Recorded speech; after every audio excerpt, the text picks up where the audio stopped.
Welcome to Spurs Focus, your go-to spot for daily Tottenham news, transfers, and match updates. Don't forget to support the channel by hitting that subscribe button now. Let's dive into today's top story. Tottenham's new era begins.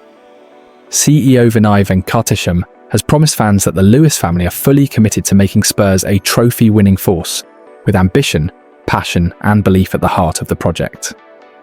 Tottenham's Chief Executive Officer, Vinay Venkatesham, has made it clear that the club's ambitious owners are focused on sporting success at the club. Venkatesham was joined at Spurs' Champions League victory against Villarreal on Tuesday night by new non-executive chairman Peter Charrington, as well as Vivian and Charles Lewis, the children of former Tottenham owner Joe Lewis. The siblings are now the power behind the club as senior managing directors of Tavistock, the group behind Spurs owners ENIC. Vivian's son-in-law, Nick Butcher, co-CEO of Tavistock, with former Tottenham chairman Daniel Levy's son Josh, is also a powerful player behind the scenes. In terms of the daily running of the club though, it will be Venkatesham who is in charge as CEO, and he wrote a message to the club's fans in the matchday programme for the European match this week. And here is what it said in full. Dear supporters, as this is our first home match since the recent announcement of Daniel's departure, I'd like to take this opportunity to pay tribute to our outgoing executive chairman. It read, "The club has come a long way over the last 25 years, and that is down to Daniel's vision, passion, and commitment. He has played a huge part in the transformation of the club, and his contribution to where Tottenham Hotspur is today is quite simply immense. He was one of the longest-serving Premier League chairmen, and if you look back at Daniel's time involved in football, his legacy is really clear for everyone to see. For me personally, he has been a wonderful support over my first few months, and I feel really settled in at Spurs. Whilst it is a natural time to look back, we must also look ahead. We are entering a new era of leadership at the club, completely backed by our majority shareholder. The Lewis family, I know the family very well. I think it's important for you to know that they are extremely passionate about Tottenham Hotspur, and they are ambitious for the club. They are focused on ensuring that everything we do across the complete breadth of the club centres on long-term sporting success. Of course, we know a number of other teams that have the exact same ambitions we have to compete to win the biggest trophies in the game. That means there is hard work ahead to reach our goals. When I joined, I talked about being focused on three main things, which haven't changed. The first is doing everything I could to support our technical teams on the ground, across both our men's and women's teams, to give us the best chance to be successful on the pitch. The second is our people at the club, ensuring that we have the right talent and culture to drive us forward, both on and off the pitch. Last, but by no means least, is our relationship with our supporters, ensuring we are bringing you closer to your club, communicating better with you, and actively listening to your views and thoughts. We have amazing foundations. The stadium, the training centre, being based in London, and of course our huge global fan base. Then, on that amazing night in Bilbao in May, we added belief. Belief that we can win and keep winning. So as we embark on another European campaign tonight, I know you will all put your full energy and focus in supporting the team for a huge season ahead. Tottenham Hotspur are back in the Champions League, but it wasn't the glamorous return fans were hoping for. A bizarre goalkeeper blunder gifted Spurs a 1-0 win over Villarreal in a night more about grit than glory. Still, Thomas Frank has delivered 4 wins from his first 5 games and 4 clean sheets a start that could set the tone for Spurs' European journey. Let's break down the drama, the reaction, and what this result really means for Tottenham's future. As Champions League returns go, this didn't quite have the glitz and glamour expected, but ultimately the job was done. There was something just a little off-key about the whole evening. It began with a downbeat rendition of Can't Smile Without You, a song always better after a game than before, as it's not exactly an adrenaline-pumping ditty. The crowd only numbered 54,755 for Tottenham's return to Europe's biggest competition, which said as much about the pricing of the fixture as anything else, leaving the club scrambling to send emails to fans in the weeks ahead of the game, telling them that they could bring up to 6 friends to sit with them. The first home Champions League game at Spurs in 2.5 years should have brought a sellout crowd in the 62,850-seater stadium rather than rows of empty seats. Even the Villarreal fans couldn't be bothered, with just 220 of them making the trip in their bright yellow shirts out of the 3,000 allocation. The football on the pitch matched the mood. Between them, the two sides huffed, puffed and toiled, and could only muster a single shot on goal: Pape Matar Sarr's low shot from outside the box. Even the goal that won it came from a moment of farce. Lucas Bergvall's low cross appeared to have been collected by Villarreal goalkeeper Luis Jr., only for the Brazilian to inexplicably allow the ball to roll out of his hands, down his body behind him, and across the goal line. Spurs rode their luck in the remaining 86 minutes, and could easily have had Xavi Simons and Mickey van der Ven sent off on another night, but ultimately Thomas Frank got to the end of a night lacking in any star quality, with a debut Champions League victory. In any other year, Tottenham might have crumbled. They might have generously gifted their visitors a late leveller to share the spoils.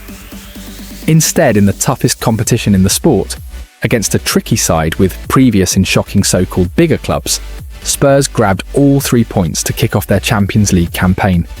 It means the North London side are now unbeaten in their past 21 home games in European competitions. I thought it was a big win. In any competition, it's good to get 3 points and get a good start. I'm happy with that, Frank told Football.London. I'm happy with the clean sheet. I'm happy with the defensive side of the game. I think we were extremely good and limited. Villarreal to very little throughout the game. They were a good team I really admire. Obviously, offensively, we struggled on the day to create something against a good team. They also defended very well, which we knew in the 4-4-2 structure. They were very aggressive. They needed the highest level in terms of touch, passing and decision-making. And they nailed that. Then it was a very even game that we edged in the end. What I like is that our foundation is strong. Now we are 4 games won, 3 in the Premier League, 1 in the Champions League, and we have 4 sheets, which is massive. He added, obviously, we are building the offensive structure more and more. Xavi Simons has just come into the club. It's fair to say he and Died need a little relationship, of course, to get going. No complaints, it's just natural. I think there was a spell in the second half where we decided to give the ball away every single time we had it. We gave the ball away, let's bring it back. Give it away, let's bring it back. Of course, it's a little bit easier to sit here with a smile, but of course, at that level, we will raise, of course. They say that all the best teams are built first from the back, and Frank certainly seems to be doing that. 4 clean sheets in 5 games with 1 goal conceded is not normal for Tottenham Hotspur. We talked a lot about clean sheet mentality this year, because we conceded a lot last year, Lucas Bergvall told Amazon Prime. Villarreal did not have a shot on target, so we did a really good job. Mickey van der Ven added, I think we are a difficult team to play against for sure. Structure-wise, we are standing really good, and we all know what to do, so we're a difficult team to beat. The key for Frank is that this needs to be the foundation rather than the whole building. For a certain Nuno Espirito Santo went through his first month at Spurs with 4 clean sheets from the first 5 matches as well, including conceding only once. Of course, Frank's Spurs have scored more, with 9 goals in those 5 matches compared to Tottenham's 6 back in 2021. Using Xavi infield as a central attacking midfielder would require Frank to sacrifice one of the less creative quartet. He has plenty of affection for Rodrigo Bentancur and João Palhinha are a solid base, but also provide 2 options in the number 6 role for him to rotate between in weeks when the gap between matches is small. Sarr is a Frank favourite with his energy and movement, while Bergvall made it back-to-back Man of the Match awards with a positive Champions League debut, with his head coach praising the way he linked up with Porro and Kudus, and it was the young Swede who raced down the right to fire in the cross that embarrassed Luis Jr. The 19-year-old midfielder does not lack confidence on the pitch or maturity off it. Bergvall has been handed long throw duties by restart coach Andreas Gorgson when Kevin Danso is not on the pitch. In one first-half moment, even the teenager sensed the muted nature of the stadium and whipped his arms up and down to the fans in the West Stand to rouse them as he went to pick up the ball for one throw. It's remarkable that Bergvall was playing his 51st game for Tottenham in just over a year at the age of 19. For context, his captain Christian Romero has played 130 in 4 years, It shows how the young Swede has already become such a trusted and available part of the club. Bergvall is starting to catch the eye of the Premier League's legends and pundits. Alan Shearer had called his headed goal against West Ham one of unbelievable technique, and on Tuesday night, Wayne Rooney praised the Sweden international. Sometimes you forget how young he is because he played a lot of games last season, and the maturity with which he plays is fantastic, the former England striker told Amazon. So he shows different sides to his game this season. Last season he played a bit deeper, and to play as a number 10's not easy. It's not easy to get on the ball and be in the right positions, but I thought today he showed the different side to his game, which will only improve him in the future. Tottenham fans got to see a brief debut from Randall Kolo Muani. The 26-year-old came on for his first minutes since July 1st, and other than a knockdown for a Palhinha shot over, his main contribution in his 13 minutes was a yellow card for a high boot.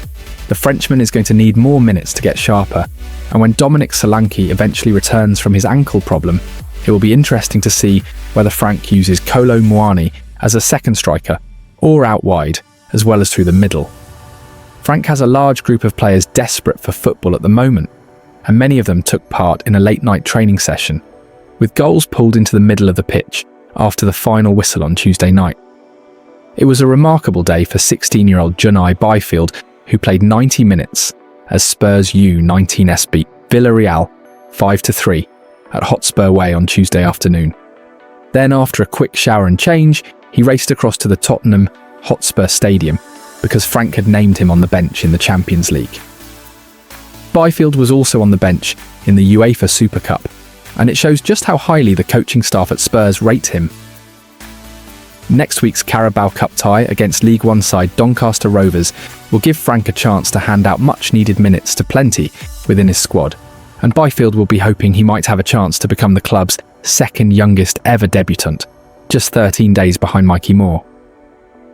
First up, though, for Frank and his players is a tough game at Brighton, who are yet to lose at home this season, but did also fall to Bournemouth last weekend as Spurs did in the previous round of matches. The 3 full days in between matches should allow the Tottenham boss to name his strongest lineup to travel to the Amex Stadium, ahead of being able to make changes in the Carabao Cup. Frank will want the defensive solidity to remain, but knows the goals must also flow as relationships grow between his players, new and old.